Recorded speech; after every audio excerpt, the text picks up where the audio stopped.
আসসালামু আলাইকুম ওরহমতুল্লাহি অবরকাত।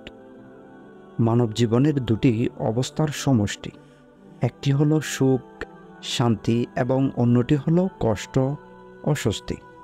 সুখের সময় আল্লাহর কৃতজ্ঞ আহ্বান এবং দুঃখের সময় ধৈর্য ও নামাজের মাধ্যমে আল্লাহর সাহায্য চাওয়াই মুমিনের দায়িত্ব। জীবনের সকল সংকটে বিপদ মুসিবতে কিভাবে আল্লাহর সাহায্য লাভ করা যাবে সেটি আল্লাহ তাআলা বান্দাদের শিখিয়ে দিয়েছেন। এরশাদ হয়েছে, হে ইমানদারগণ, তোমরা ধৈর্য এবং নামাজের মাধ্যমে সাহায্য প্রার্থনা করো। নিশ্চয় আল্লাহ তাআলা ধৈর্য ধারণকারীদের সঙ্গে আছেন। সূরা বাকারা আয়াত নম্বর 153। এই আয়াতে আল্লাহ তাআলা এই কথার নিশ্চয়তা দিয়েছেন যে যারা নামাজে প্রার্থনার সঙ্গে সঙ্গে ধৈর্য ধারণ করবে, আল্লাহ তাআলা তাদের সঙ্গে থাকবেন। কোরআন ও হাদিসের পরিভাষায় ধৈর্যের তিনটি শাখা রয়েছে। এক, নফসকে হারাম এবং নাজায়েজ বিষয়াদি থেকে বিরত রাখা। দুই, ইবাদত ও অনুগত নফসকে বাধ্য করা। এবং তিন, যে কোনো বিপদ ও সংকটে ধৈর্য ধারণ করা এবং এর বিনিময়ে আল্লাহর তরফ থেকে প্রতিদান প্রাপ্তির আশা রাখা। ধৈর্যের মাধ্যমে সাহায্য প্রার্থনা করা সুস্পষ্ট বিষয়। ধৈর্যের কারণে একসময় আল্লাহর রহমত নাজিল হবে ইনশাআল্লাহ এবং বান্দা সফল কাম হবে। কিন্তু সালাতের মাধ্যমে কিভাবে সাহায্য প্রার্থনা করবে? এর উত্তর হচ্ছে, প্রথমত সালাতের মাধ্যমে অন্যায় অশ্লীল কাজ থেকে মুক্তি লাভ করা যায়। মহান আল্লাহ বলেন, নিশ্চয় সালাত ও অন্যায় ও অশ্লীল কাজ থেকে দূরে রাখে। সূরা আনকাবুত আয়াত নম্বর 45। নিশ্চয় এটি বিরাট সাহায্য। দ্বিতীয়ত, সালাতের মাধ্যমে রিজিকের প্রশস্ততা আসে। আল্লাহ তাআলা বলেন, আর আপনার পরিবারবর্গকে সালাতের আদেশ দিন ও তাতে অবিচল থাকুন। আমরা আপনার কাছে কোনো জীবন উপকরণ চাই না, আমরাই আপনাকে জীবন উপকরণ দেই এবং শুভ পরিণাম তো তাকওয়াতেই নিহিত।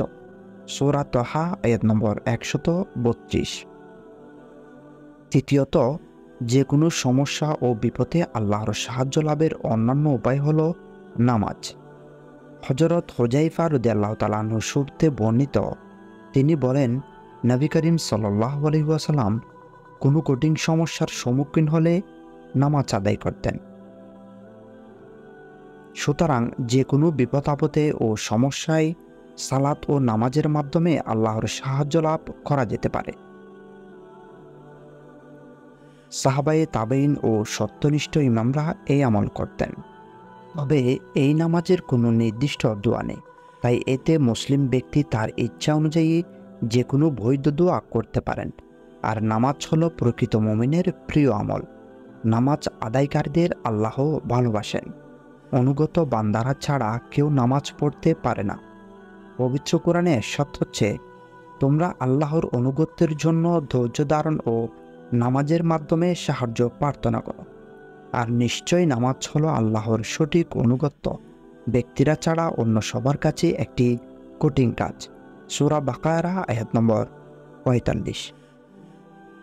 আল্লাহ তাআলা আমাদের সবাইকে যে কোনো বিপদ মুসিবত ধৈর্য ও নামাজের মাধ্যমে আল্লাহর সাহায্য চাওয়ার তৌফিক দান করুক, আমিন।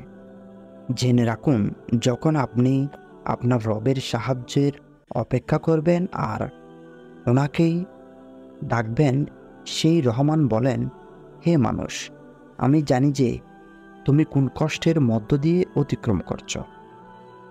বাস্তবতা হলো এটাই, আল্লাহ আপনার উত্তম করতে পারেন।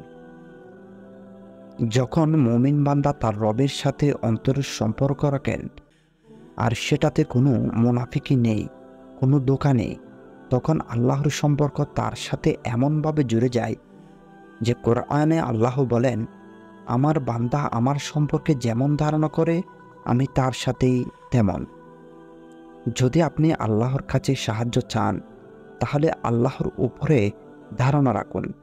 জেনে নিন যে আল্লাহ সর্বশ্রোতা সর্বদ্রষ্টা। মনে রাখবেন, যখন আপনি আল্লাহর উপরে অন্ধ বিশ্বাস রাখবেন, তখন আল্লাহ আপনার সমস্ত সমস্যা সমাধান করে দেবেন এবং আপনাকে গায়েবী সাহায্য করবেন। আর এই সমস্যাগুলোর কুদরতের সাহায্য আসবে। কোরআনে আল্লাহ বলেন, আর আল্লাহ নিশ্চয় সাহায্য করেন যে তাকে সাহায্য করে। আল্লাহ নিশ্চয় মহাশক্তিমান ও পরাক্রমশালী। যদি আপনি আপনার আশার তলাশে আছেন, তাহলে মনে রাখবেন যে আশাকে খোঁজা যায় না, বরং আশাকে খোঁজা যায় নিজের মনের মধ্যে একটা ছোট বীজের মতো হয়। আর এই বীজ দিনের পর দিন বিশ্বাসের মাধ্যমে চারায় পরিণত হয়। কিন্তু মনে রাখবেন যে এটি বৃক্ষয় পরিণত হতে সময় লাগবে। আল্লাহর উপরে করা আশা কখনো ব্যর্থ হয় না। উনি তো মনের অবস্থা সম্পর্কে জানেন। উনি তো চান যেন তার কাছে চায়, কেননা এটা তার শান যে উনি দোজাহানের বাদশাহ। আর মনে রাখবেন, যখন আপনার দোয়াগুলো গায়েবী সাহায্যের দরজা খুলবে, তখন কিছু জিনিস অবশ্যই প্রকাশ পাবে।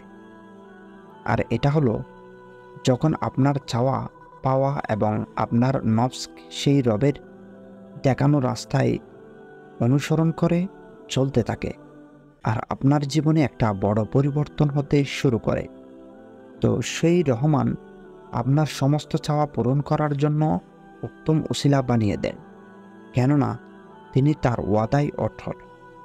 আল্লাহ তাআলা কোরআনে বর্ণনা করেন, এরপর আমি মূসাকে তার মায়ের কাছে ফিরিয়ে দিলাম, যাতে তার চক্ষু শীতল হয় এবং দুঃখ না পায়। উনি আপনাকে বলেন যে আমাকে ডাকো, উনি তোমার রব। জানেন কোন সেই জিনিস যা প্রকাশ করে আল্লাহর গায়েবী সাহায্য আসতে চলেছে? যখন আপনি এই অবিশ্বাসী দুনিয়ায় কোনো পরিস্থিতিতে বিশ্বাস না হারান, আপনার উপর যতই পাহাড় ভেঙে পড়ুক অথবা আল্লাহর অসন্তুষ্টির কতই না বৃষ্টি হোক, সব পরিস্থিতিতেই তখন আপনি আল্লাহর রাস্তায় চলুন। আর না কারো ভয় মনে রাখবেন আল্লাহ ছাড়া।